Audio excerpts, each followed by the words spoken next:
성경에는 많은 단어들이 나오고 있지만 그 가운데서 우리에게 커다란 위로와 소망을 안겨다 주는 단어가 있습니다. 불쌍히 여겨라는 단어입니다. 지난 주일 우리 일남전도에서 수익 사업으로 팥빙수 사업을 했습니다. 한여름이 지나서 제법 선선한 바람이 부는 시기에 팥빙수 장사를 한다는 것이 지혜로운 일은 아니죠. 호기롭게 계획도 세우고 근사한 문구도 만들어서 광고를 했지만은 철지난 장사는 잘 될 수가 없습니다. 그런데 놀랍게도 결산을 했는데 기대 이상의 수익금을 남겼습니다. 어떻게 해서 그런 일이 일어났을까요? 우리 남전도 회원들의 입이 그냥 귀에까지 이렇게 걸려 있었습니다. 여러분, 교우들이 일남전도의 회원들을 불쌍히 여겼기 때문입니다.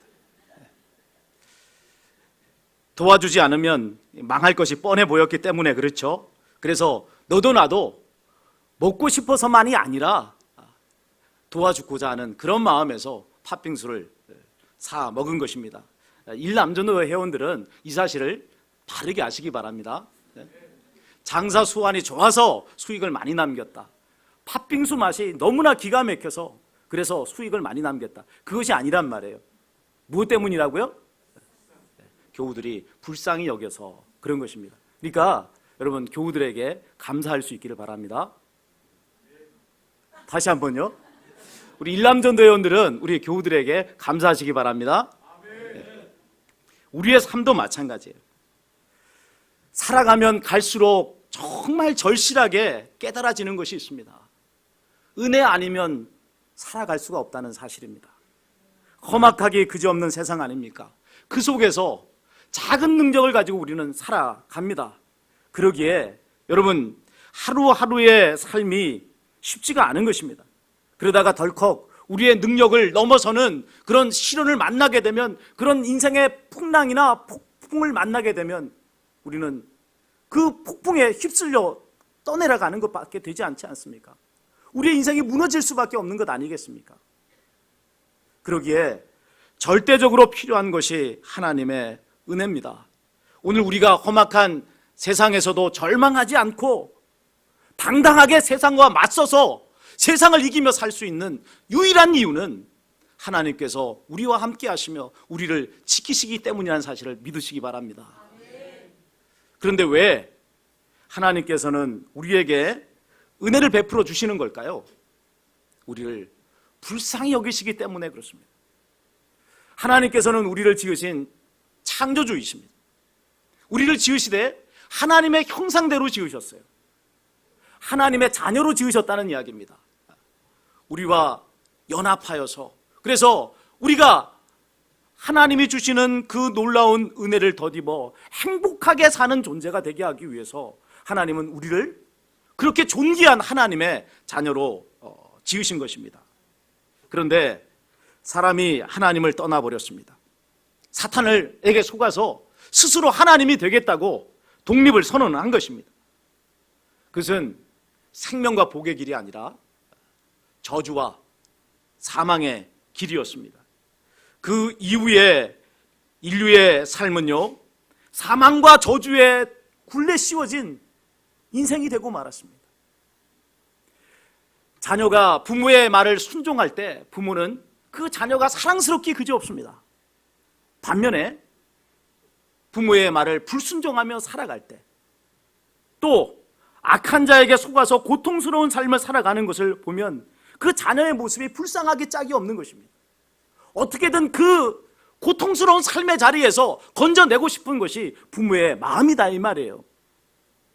자, 저주와 사망의 굴레에 씌워져서 멸망할 수밖에 없는 삶을 사는 인류를 위해서 하나님은 어떤 일을 하셨습니까? 당신의 하나밖에 없는 아들을 이 땅에 보내주셨습니다. 그리고 그 아들로 하여금 우리의 모든 허물을 대신 지시고 십자가에서 대속의 죽음을 죽게 하셨습니다. 그 대속의 은혜로 우리는 구원 얻은 자가 된 것입니다. 그러나 아직 이 세상은요, 구원 얻어야 될 사람들이 수두룩합니다. 여전히 사단이 권세를 부리고 있습니다. 하나님의 나라가 이 땅에 이루어지기까지 고난의 시간은 계속된다 이 말입니다. 비록 우리가 구원받은 하나님의 자녀가 되었다 할지라도 그 하나님의 나라가 온전히 이 땅에 이루어지기까지는 우리 역시도 고난의 시간을 통과해야 되는 거예요.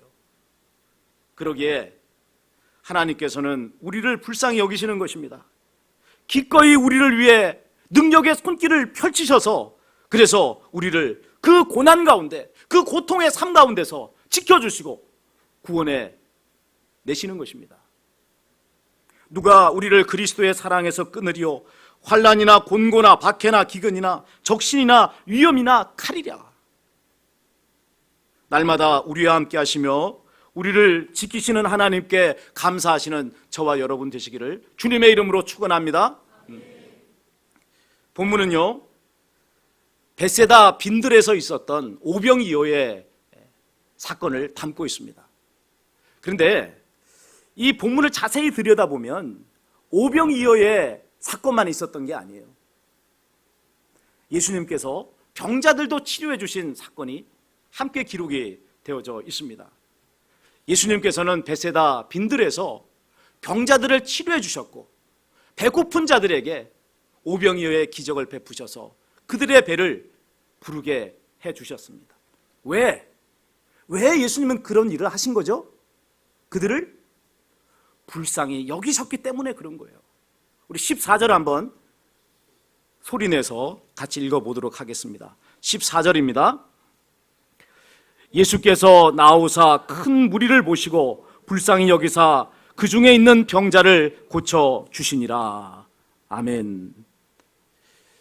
예수님께서 이 베세다 빈들로 가셨던 이유는 헤롯이 세례 요한을 죽였다고 하는 이 소식을 듣고 이 헤롯의 위험을 피하기 위해서 베세다 빈들로 가신 거예요. 아직은 하셔야 할 일이 많이 남아 있으셨기 때문에 그런 것입니다.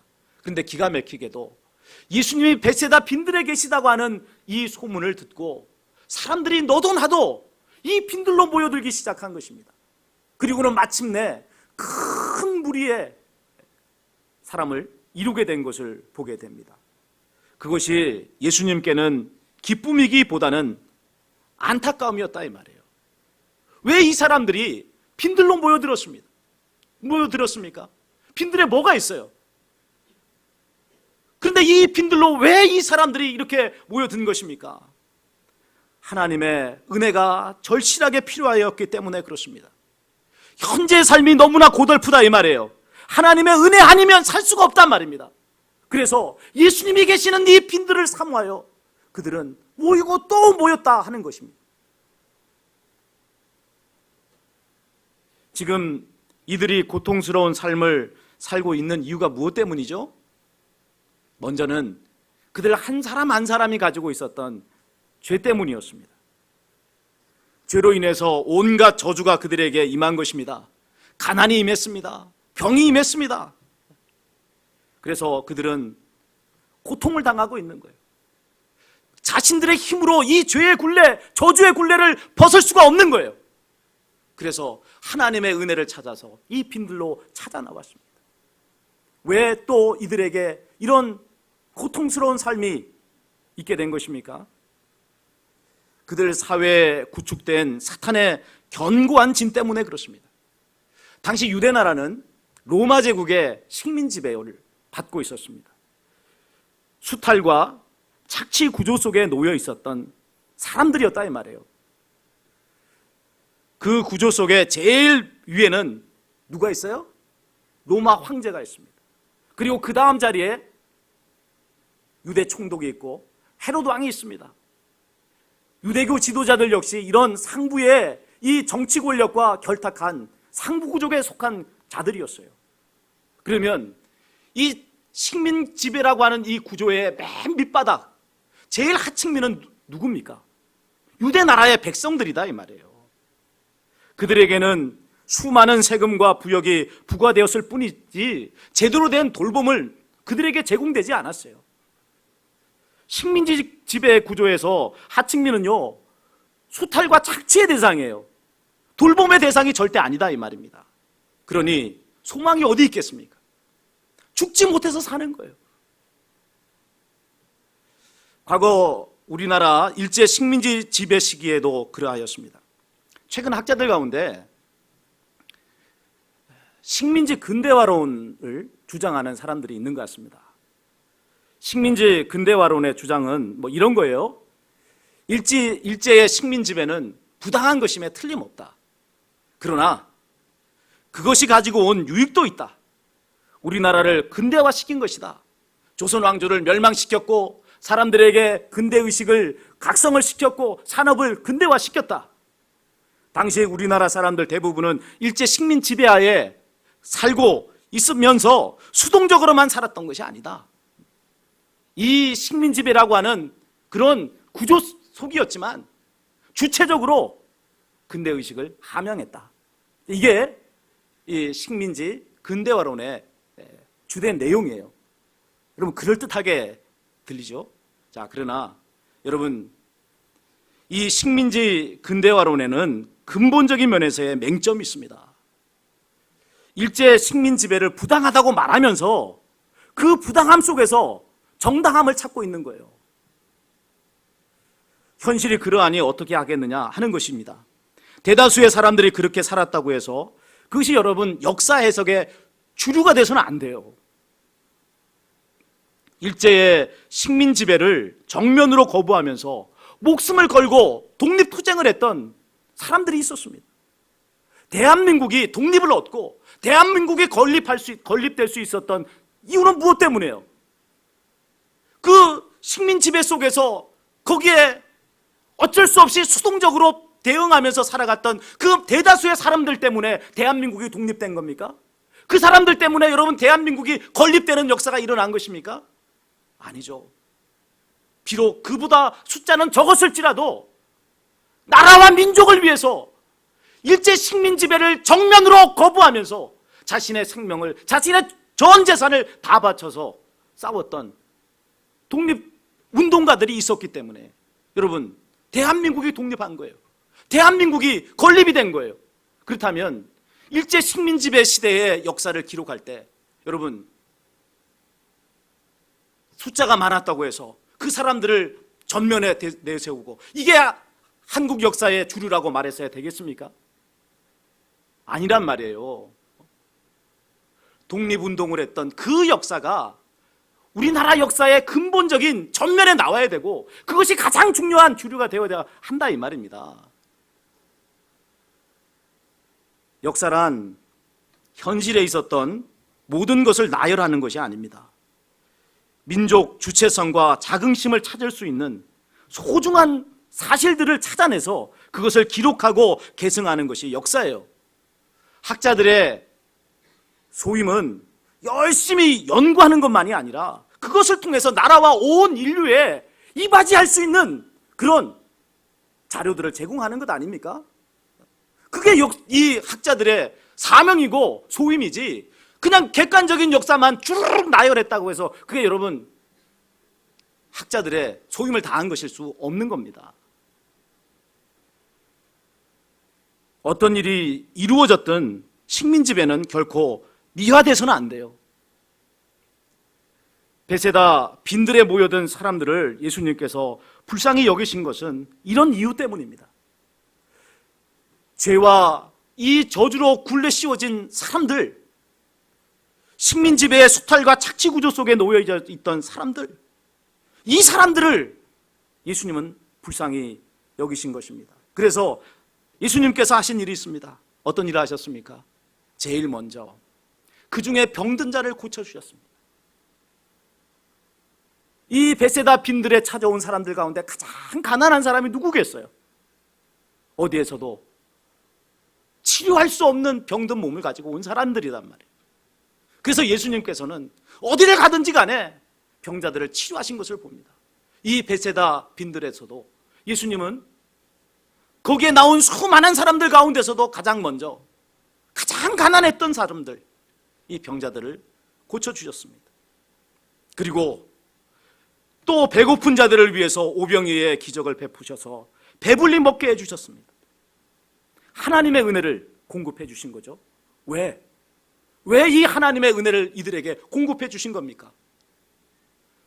그들을 불쌍히 여기셨기 때문에 그렇습니다. 하나님의 은혜의 공급 없이는 살 수 없는 자들이기 때문에 그렇습니다. 어디 가서 병든 몸을 고치겠어요? 어디 가서 이 허기진 배를 채울 수 있겠어요? 하나님의 은혜만이 그들을 고칠 수 있고 하나님의 은혜만이 그들을 배부르게 할 수 있기에 예수님께서는 기꺼이 이 역사를 이루신 것입니다. 우리말 성경에는요, 불쌍히 여기다라고 하는 이 말과 긍휼히 여기다는 말이 같이 혼용돼서 사용되고 있습니다. 불쌍히 여기다는 말과 긍휼히 여기다는 말이 같은 말이에요. 그 뜻은 내장을 열어서 보여주다 하는 뜻입니다. 내장을 활짝 열어서 그 속을 보여주는 것. 무슨 말입니까? 상대의 아픔을 함께 아파한다라고 하는 뜻입니다. 왜 이 말이 우리에게 커다란 위로와 소망의 말이 되는 것이죠? 전능하신 하나님께서 우리를 불쌍히 여기실 때 그때의 구원의 역사가 임하기 때문에 그렇습니다. 인터넷 성경 읽기에 이 검색창에다가 불쌍히라고 하는 이 단어를 넣어서 검색을 탁 하면요, 많은 성경 구절들이 쭉 뜹니다. 그 성경 구절들을 여러분 읽어보면 확인할 수 있는 것이 있습니다. 그 구절이 나오는 곳에는 어김없이 구원의 역사가 동반된다는 사실입니다. 불쌍히가 제일 처음 나오는 구절은요, 출애굽기 2장 6절이에요. 열고 그 아기를 보니 아기가 우는지라 그가 그를 불쌍히 여겨 이르되 이는 히브리 사람의 아기로다. 여기에 등장하는 사람은 바로의 딸입니다. 당시에 히브리 사람의 남자 아기들은요, 모두가 다 태어나면 나일강에 던져져서 죽어야 하는 운명이었어요. 그런데 이 히브리 남자의 아기들 중에 하나를 바로의 딸이 보고 불쌍히 여긴 것입니다. 그리고 그를 자신의 모든 힘을 동원해서 그 아기를 살려낸 것을 봅니다. 바로의 딸이 살려낸 그 남자 아기가 누구죠? 모세였습니다. 보십시오, 여러분. 사람도 불쌍히 여기는 마음이 드니까 자기의 모든 힘을 다 동원해서 그 불쌍한 사람을 돕는다면 전능하신 하나님께서는 오죽하시겠습니까? 그런 점에서 사랑이야말로 진정한 능력이라는 것을 알 수가 있는 것입니다. 사랑이 동반되지 않는 능력도 있어요. 무정한 능력, 폭력적인 능력이 있습니다. 이런 능력은 절대로 구원의 역사를 이루지 못합니다. 도리어 사람을 두렵게 만들고 사람들을 종으로 만들 뿐이에요. 식민 지배자들이 가지고 있었던 능력, 독재자들이 가지고 있는 능력, 이런 것들이 다 뭐예요? 무정한 능력, 폭력적인 능력, 지극히 자신들만 생각하는 이기적인 능력이다, 이 말입니다. 그런 능력의 진원지는 사탄입니다. 그러기에 불쌍히 여김이 없는 곳에서는요, 어떤 곳이든 어느 곳이든 사람들의 신음소리가 나요. 비명소리가 들립니다. 그리고 거기에는 여지없이 하나님의 심판의 불이 떨어진다는 사실을 알아야 합니다. 부자와 나사로의 이야기에서 부자가 음부에 떨어진 이유가 무엇 때문입니까? 이 부자가 특별히 잘못한 것이 없는 것 같아요. 그는 자신에게 있는 많은 부를 가지고 호화롭게 살았을 뿐입니다. 그런데 이 부자는 음부에 떨어지고 말았습니다. 왜 그렇죠? 자신을 위해서 그렇게 엄청난 물질을 투자하며 살았지만은 자기의 집 대문 앞에 병들어 있었던 나사로, 그를 돌아보지 않았습니다. 부자가 음부에 떨어져서 낙원에 있는 아브라함을 보며 한 방울의 물을 구하였을 때 아브라함이 한 말입니다. 예, 너는 살았을 때 좋은 것을 받았고 나사로는 고난을 받았으니 이것을 기억하라. 이제 그는 여기서 위로를 받고 너는 괴로움을 받느니라. 사랑하는 여러분, 사랑이야말로 진정한 능력입니다. 우리가 그 사실을 알게 되었다면 이제 하나님께 어떻게 기도해야 될 것인가가 분명해집니다. 뭐라고 기도해야 되겠죠? 하나님, 나를 불쌍히 여겨 주옵소서. 한번 따라해 봅시다. 하나님, 나를 불쌍히 여겨 주옵소서. 하나님, 나를 불쌍히 여겨 주옵소서. 그것 말고 나를 내세우는 것은요, 부끄러움을 당할 수밖에 없습니다. 세리는 성전에 나와서 하나님 앞에 감히 가까이 나가지 못한 채 멀리 서서 고개를 숙이고 가슴을 치며 하나님 앞에 기도합니다. 하나님, 나를 불쌍히 여겨 주옵소서. 하나님, 나를 불쌍히 여겨 주옵소서.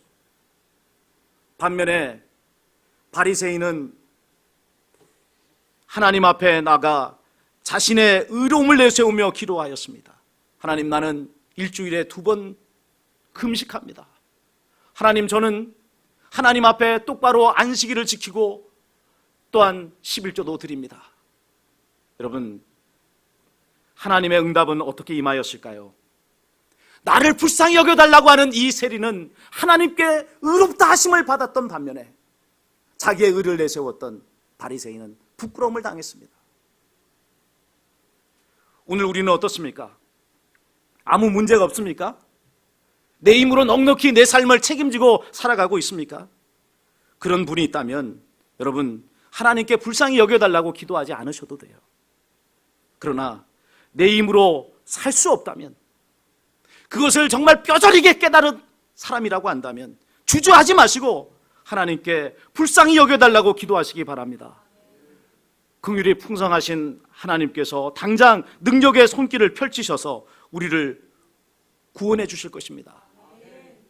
험악한 세상에서 작은 능력을 가지고 살아가지만 우리가 절망하지 않고 담대하게 세상을 대항하며 이기며 살 수 있는 이유가 무엇 때문이라고 했습니까? 하나님께서 우리와 함께 하시기 때문입니다. 우리를 불쌍히 여기시며 언제나 우리를 위해서 권능의 손을 펼쳐주시기 때문에 그런 것입니다. 사랑이야말로 능력입니다. 날마다 하나님의 은혜 속에서 승리의 삶을 사시는 저와 여러분 되시기를 주님의 이름으로 축원을 드립니다.